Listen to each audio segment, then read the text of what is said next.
BUMN di Indonesia itu artinya negara berbisnis. Kita urai sedikit maksudnya. Negara atau nation yang merupakan payung terbesar dari sebuah bangsa atau beberapa bangsa dalam suatu wilayah geografi. Banyak bangsa atau banyak ras bisa berada dalam sebuah negara. Amerika misalnya adalah sebuah negara yang paling banyak bangsanya beragam tinggal di sana. Bukan suku lagi, bukan etnik, tapi bangsa atau ras. Bangsa atau ras seperti Caucasian, Negro, Oriental, dan lain sebagainya, di mana ada 5 ras besar seperti simbol 5 ring Olimpiade. Kemudian bangsa memecah lagi menjadi suku atau etnik. Panjang deh kalau kita membicarakan hal ini. Kita skip aja dulu ya. Tiongkok yang besar itu satu bangsa dengan etnik Han atau suku Han yang menguasai 91% populasi di Tiongkok. Sungguh, jadi agak gampang mengelola negara sebuah wilayah di mana bangsanya tersebut mayoritas satu suku. Sebagai catatan, suku Han merupakan suku terbesar di dunia. 19% dari penduduk dunia adalah suku Han dan 91% penduduk Tiongkok berasal dari suku ini. Setiap bangsa walaupun berbeda warna kulitnya, semua kita satu spesies humankind, yaitu Homo sapiens. Ada yang good, ada yang bad, ada yang baik, ada yang buruk. Jadi tidak bisa kita katakan ras tertentu baik, ras yang lainnya jelek. Kembali ke negara. Ketika sebuah penduduk di suatu wilayah membuat kesepakatan, membuat undang-undang dasar, membuat ADART deh kalau itu koperasi, memilih sistem bernegara, bisa presidensial, bisa parlementer, bisa monarki, lalu sistem pemerintahnya mengambil misalnya otoritarian, demokrasi, komunisme, sosialisme, apapun. Silahkan, selama isi satu negara tersebut setuju, maka negara itu berdiri dan menjalankan kehidupan bernegaranya. Di dalam bernegara ada Ipolek Sosbud Hankam, ideologi, politik, ekonomi, sosial, budaya, pertahanan, dan keamanan.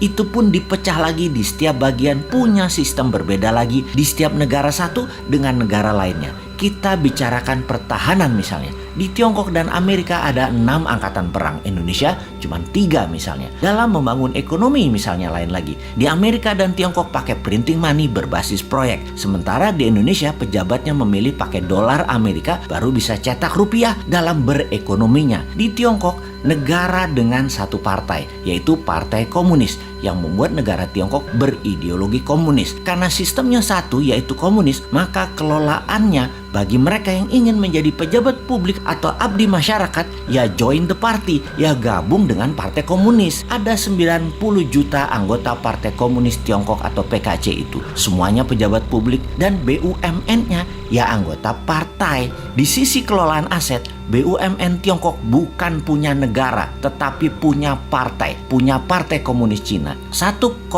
miliar warga Tiongkok dikelola oleh 90 juta anggota partai PKC, termasuk tentaranya. Tentara Tiongkok itu adalah toolnya partai. Di Amerika di sisi lain memiliki banyak partai politik, namun dalam 100 tahun belakangan hanya 2 partai besar, yaitu Partai Demokrat dan Partai Republik. Partai Demokrat berciri heavy on government atau semua sektor pemerintahan yang atur. Di Partai Republik heavy on private, apa-apa swasta kalau Partai Republik berkuasa. Jadi di Amerika tidak ada BUMN. Negara tidak berbisnis di Amerika. Amerika tuh negara swasta. Demokrat menang, banyak proyek pemerintah yang digarap tetap swasta. Di zaman Republik berkuasa, program pemerintah kecil namun swasta yang garap semua proyeknya. Kalau Tiongkok, negara Partai Komunis. Kalau Amerika, negara swasta. Kita ke Indonesia sekarang, negara yang sejak reformasi masih mencari bentuk. Dulu sangat presidensial. Parlemen terkenal dengan perkataan setuju, manut pemerintah. Sekarang dalam 15 tahunan terakhir, parlemen DPR balas dendam, mengendalikan pemerintahan kebanyakan. Jadi bentuknya sekarang lebih ke arah parlementer. Partai politik dan politik menjadi di segala lini, membuat Indonesia menjadi negara politik. Mau kaya di Tiongkok, join Partai Komunis. Mau kaya di Amerika, di swasta plus berbisnis dengan politikus. Mau kaya di Indonesia, berpolitik bersama partai politik, mainkan anggaran pemerintah dan kebijakan pemerintah. Gitu doang. Jadi mulai lihat bedanya. Mengingat sejarah sebentar, di pertengahan tahun 50-an, sekitar tahun 57, tahun 58, Partai Komunis Indonesia mengusulkan ke Pak Karno, presiden sewaktu itu, untuk menasionalisasi aset-aset milik Belanda, di mana aset tadi menjadi milik negara. Dan tidak heran ketika hal itu dijalankan, pejabatnya perusahaan Belanda yang dinasionalisasikan tersebut adalah orang-orang komunis Indonesia. Inilah yang membuat Partai Komunis Indonesia PKI memiliki pendanaan sehingga di tahun 60-an awal kekuatan mereka meningkat. Satu hal yang mereka minta kemudian yaitu petani dipersenjatai sebagai angkatan kelima, di mana kalau hal itu disetujui maka PKI punya semua, punya dana, punya BUMN, dan petani dipersenjatai. Mirip Partai Komunis Cina. Sehingga satu hal yang belum PKI dapat, mengambil pemerintahan negara Indonesia dan mengubahnya menjadi negara komunis. Singkat cerita, CIA Operation. PKI dikejar sampai ke dalam hutan, terjadi genosida besar-besaran. Itu luka sejarah panjang demi NKRI, demokrasi berdiri, membuat korban saudara sebangsa yang berideologi komunis musnah. Sekarang semua sudah tertutup peluang bagi PKI. PKI sudah selesai. Zaman bergeser.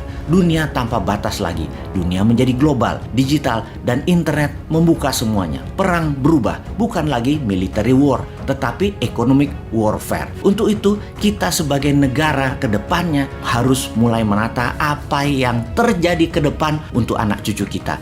Masih cocokkah negara berbisnis? Apakah akan membuat negara menjadi single party country seperti PKC di Tiongkok atau di Meksiko? Apakah negara politik seperti Indonesia saat ini cocok untuk kedepannya, yaitu membuat Indonesia menjadi negara superpower? Kalau sahabat punya usulan, usulkan. Kalau sahabat suka dengan politik seperti saat ini, ya teruskan. Yang pasti, menurut kaum New Mind, apa yang sekarang ada tidak akan membuat Indonesia menjadi negara superpower. New Mind punya ide lain, tidak merubah undang-undang dasar, tidak merubah Pancasila, dan pastinya NKRI garis lurus. Dan pasti Indonesia bersama New Mind akan menjadi negara superpower. Gak seperti kaum Old Mind yang sekarang menjabat, di mana superpowernya yang dibuat adalah Tiongkok, negaranya penyuplai doang.